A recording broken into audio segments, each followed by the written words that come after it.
Malabo pa sa sabaw ng pusit na matuloy ang Tory Basti main event.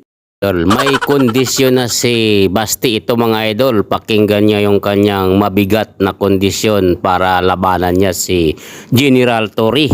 Huwag ka mag-alala, Torre, kasi matagal ko na talaga gusto makabugbog ng unggoy. Kung gusto mo lang talaga ng tuntukan, bakit kailangan mo pa mga charity?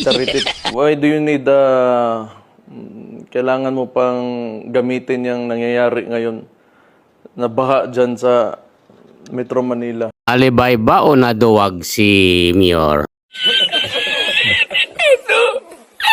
If you're really serious about this, kung gusto mo yung charity na yan, and you've laid some conditions, then let me lay my own conditions for the event. Kung serious ka talaga ha, these are my conditions. Pakiusapan mo yung amo mo na presidente, and let it come out of his mouth that all elected officials should undergo a hair follicle drug test. Bakit napunta sa hair follicle drug test? Papalagan ko yung charity mo na yan. Eh, wala problema. Kung if it will answer the